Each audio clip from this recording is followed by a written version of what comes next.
Salut, c'est Rayel, j'espère que vous allez bien. Je vous retrouve aujourd'hui pour un nouveau DIY.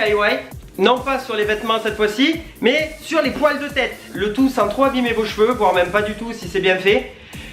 Avec des produits pro. Voilà.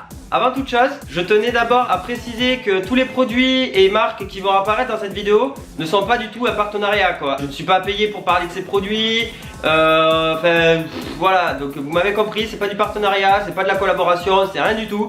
C'est juste ce que moi j'utilise pour faire une pointe rouge. Du coup j'avais envie de vous partager parce que je sais que certains d'entre vous me demandent souvent comment je fais pour avoir un tie and dye comme le mien.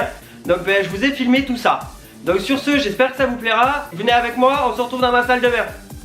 Bon, tout d'abord, avant de me faire la couleur, j'en ai profité pour me raser les côtés parce que ça avait repoussé et c'était complètement dégueulasse. Donc avant toute chose, je précise que si tu veux te décolorer la totalité de la tête, vaut mieux que tu ailles voir directement dans un salon plutôt que de le faire tout seul si tu ne connais pas les produits. Parce qu'il faut pas oublier que la déco c'est quand même de l'acide et ça serait dommage de te retrouver chauve. Voilà, c'est bon, j'ai fait le petit mot qui va bien. Maintenant, à vos risques et périls, je ne suis plus responsable de quoi que ce soit sur votre tête. Pour un premier temps, pour les pointes, tu auras tout simplement besoin de poudre décolorante, d'oxydant 30 volumes. Moi, je rajoute de l'Olaplex tout simplement parce que moi j'ai les cheveux complètement morts sur les pointes. Mais tu peux faire ça, il n'y a pas de problème. Avant d'appliquer la déco sur mes pointes, j'aurais normalement dû faire un gommage pour enlever l'excédent de noir. Mais bon, étant donné que je veux du rouge et que je veux abîmer mes vaches le moins possible, je l'ai pas fait. Parce que j'en avais pas besoin et que j'avais tout simplement la flemme. Donc pour le mélange de la déco, c'est vraiment pas compliqué. Si tu utilises une balance que tu utilises pour la cuisine, aussi parallèlement si tu cuisines, et tu mets le même poids d'oxydant que de poudre, après mélange le tout parfaitement bien pour que tout soit bien homogène.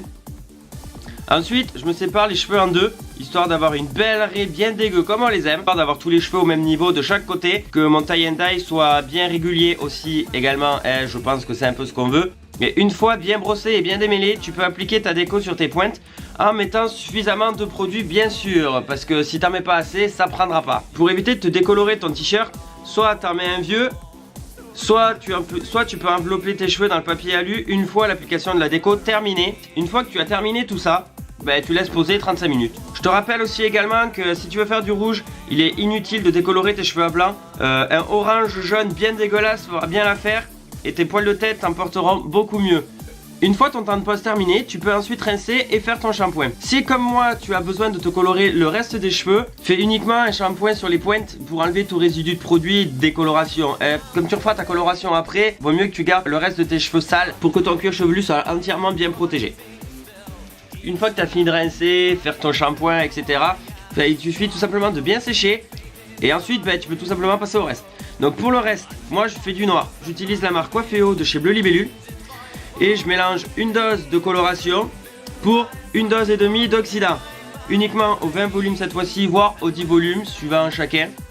Donc jusque là c'est exactement comme la déco, t'as compris, soit tu le fais au poids, soit tu le fais au volume. Je l'applique uniquement en racine et j'allonge un petit peu la coloration sur les longueurs sans toucher aux pointes, très important parce que les pointes on les a décolorées. Ça serait con que ça fasse des grosses taches dégueulasses pour le rouge. Tu peux te l'appliquer au bol et au pinceau, c'est juste que moi je préfère appliquer ma couleur à l'applicateur. Parce que comme je le fais tout seul, ça m'évite de devoir regarder derrière si c'est bien fait, que j'en mette pas sur le rouge, etc. Donc après, c'est en fonction de vous. Si vous êtes plus à l'aise avec le pinceau, vous utilisez le pinceau. Si vous êtes plus à l'aise avec l'applicateur, vous utilisez l'applicateur. On est bien d'accord. Bon après, voilà, comme vous pouvez le voir, je suis blanc de base. Donc j'en profite pour me colorer la barbe en noir, juste histoire d'uniformiser le tout. Ouais bon d'accord, ok, c'est histoire de passer pour un vrai brun. Mais chut, c'est un secret, je vous fais confiance. Donc après, une fois le noir terminé, j'applique le rubis rouge de chez Crazy Color, que j'applique uniquement sur les pointes. Et je remonte un petit peu quand même, histoire de faire une petite jonction et que je suis sûr de n'oublier nulle part pour que ça fasse un bon dégradé. Et je laisse poser le tout 30 minutes. Une fois que ton temps de pause et que tout ça ce sera fini, il te restera plus qu'à rincer le tout en faisant surtout bien attention de ne pas faire dégorger ton noir sur tes pointes rouges. Donc tu peux d'abord commencer à te laver uniquement le cuir chevelu, faire mousser et tout ça. Garder tes pointes dans une autre main, rincer ton cuir chevelu pour éviter justement que le noir ne dégorge sur le rouge et que le noir justement te recolore ton rouge en noir.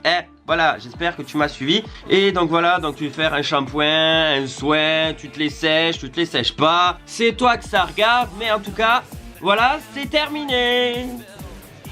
Bon ben voilà, la vidéo est terminée, donc j'espère que ça vous aura plu. Si c'est le cas, comme d'hab, n'hésitez pas à liker, à partager et vous abonner aussi pour ceux qui ne le seraient pas encore, ça me ferait extrêmement plaisir.